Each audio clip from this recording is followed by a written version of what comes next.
Hello and welcome to Rule of Three's video review for Castlevania Lords of Shadow 2, a third-person action-adventure game from Mercury Systems and Konami. So this is the second game, obviously, or third game, technically, in the Lords of Shadow series, with Mirrors of Fate being the second game. And my take on the Castlevania games is I love the original series. I think it's one of the best series that Konami has come out with. I love both the 3D action ones, Belmont and that other one with Hector, as well as the Metroidvania versions.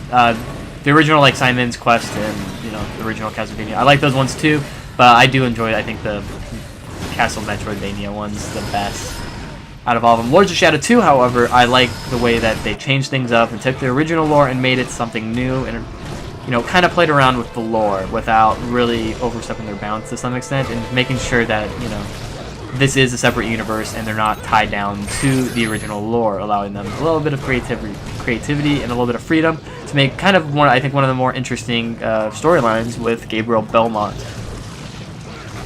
Mirrors of Fate was once a return to the more Metroidvania versions without the leveling, and then Lords of Shadow 2 is back to how Lords of Shadow 1 was. So, Castlevania 2, Lords of Shadow 2 is a great game and a good way to end the series for Mercury System, as I think it is, while not the best, it is a really good entry and a good finale for Lords of Shadow.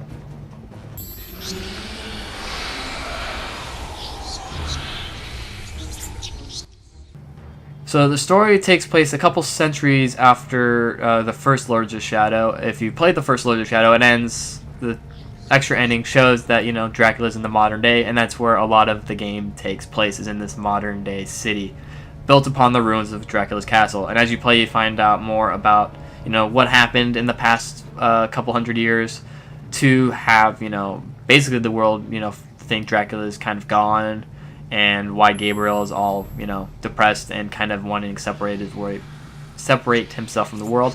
However, beyond that, Zobek shows up and tells Gabriel, who is now Dracula, that Satan is planning his return, and his acolytes are trying to find a way to summon him, and if that happens, both of them are screwed. So Dracula, not wanting that to happen, decides to come out of a pseudo retirement and hunt down Satan's acolytes and his children to make sure that he's not summoned back into the world. On the way, he meets up with some Belmonts that are still kicking, as well as his son Alucard, who, if you played Mirrors of Fate, is Trevor Belmont, his own son. And everybody pretty much just wants to kill him as well. So the storyline overall, while not as strong as I think Lords of Shadow 1 or even Mirrors of Fate was, it still does a good job of wrapping everything up. Gabriel is by far one of the most interesting characters to ever come out of Castlevania, with Zobek being probably a close second, with this version of Alucard and the Belmont and kind of a little weaker than they were in the original series, but still, true to who they are to some extent. And a very, it's a very good way to end the series, and everything about it is, story-wise, it's decent. It's good, not the best, but it's good. You'll have to come with us, sir. Hey, perhaps you didn't hear me, sir.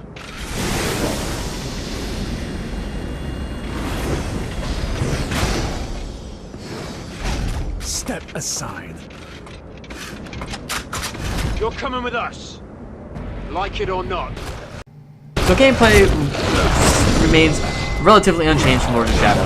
It's still very God of War. You have basic single attack and area attack, dodge, block, counter, jump, and then you have your lightning chaos magic, which I'll get into in a second. And you just build combos and kill things, and gain experience points to upgrade skills and buy new skills. It still works very, very well. It is very, very fun, fluid. Everything just flows really, really well when you're doing the basic combat, and is probably one of the strongest points of the Lords of Shadow series.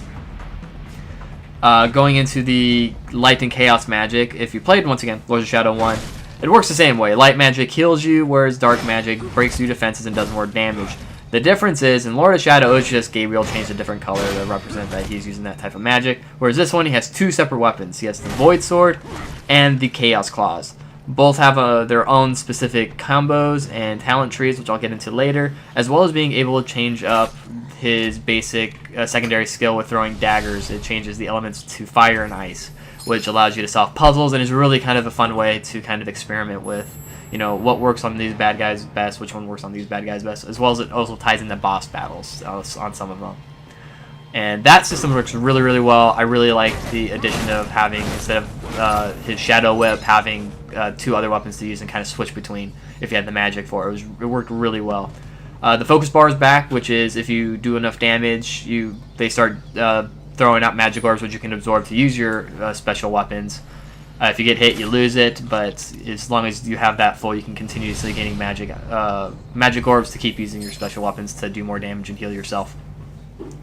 Once again, focus bar is really good. It adds a little bit of strategy that way. You know, you're not trying to take damage, so you can use your special weapons as much as possible instead of just using the default whip, which, while is still very powerful, the other two have a little bit more tactical usages. And if you run out of magic with one of them, it makes it really difficult to heal yourself up, or you know, get through enemies that use special defenses. Now, the other thing is counters, which you block at the right time, and then you go into kind of a special little slow down mode and do damage.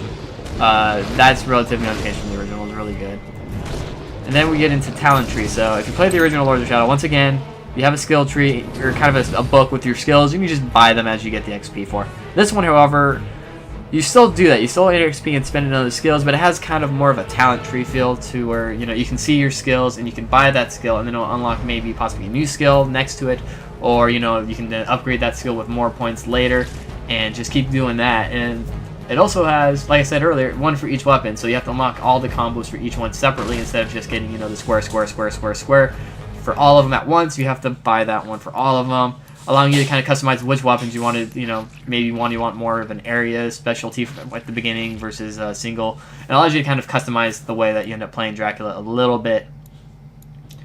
There's no really downside to it. It's all good. Now, they also have a mastery system to where as you use those combos, the little orbits in will fill up with blood. When that fills up, you can put that into your weapon until your weapons themselves will level up in mastery, allowing them to do more damage.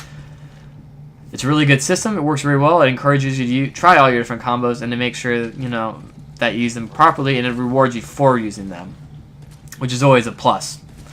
Boss battles are awesome. Probably one of the best parts of the game. They're generally very big, and the kills for them are awesome and over the top.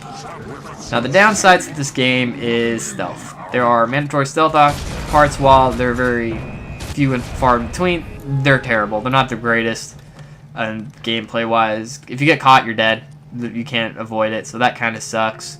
Turning into a rat during them and kind of using that for exploration is kind of fun, but just plot wise, it doesn't make a whole lot of sense, since, you know, Dracula's probably the biggest badass in this game, and why he has to stealth makes absolutely no sense. As well as when you do possess someone or some of these guys, they explode after a few seconds, because apparently his void's toxic, so I don't know why he doesn't just do that to all of them really quick. But whatever, there are very few of them, but they're not. They definitely slow down gameplay. Now, the other really, really big change from Lords of Shadow 1 is the environment itself. Instead of it being, you know, kind of an instance level linear where you pick a level and you go through that level and then it ends and then you go to the next one, this is an open world, allowing you to explore a lot more, find kind of hidden nooks and crannies that have a lot of secrets, which are kind of cool for lore, and explains kind of the backstory of what's been happening over the past few, 100 years since, the fall of Dracula, apparently. And it's a very good way to change pace from the first one. Now, the downside to the open world is it's not a whole lot to look at. I mean, it's cool to look at, but there's not a whole lot happening. It's very kind of dead, and it would have been nice to see a little bit more life into it instead of it just being kind of a dark, depressing city.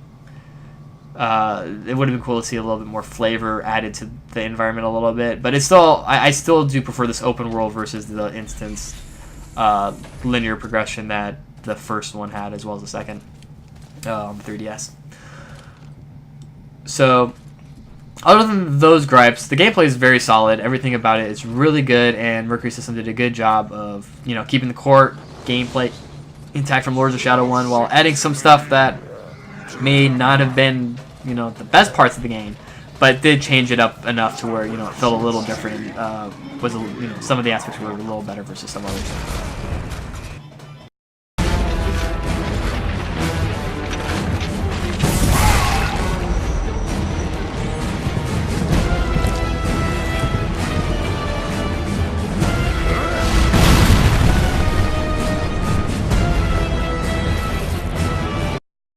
So Lords of Shadow 2 ends this series, the trilogy, and it goes off with a good-sized bang.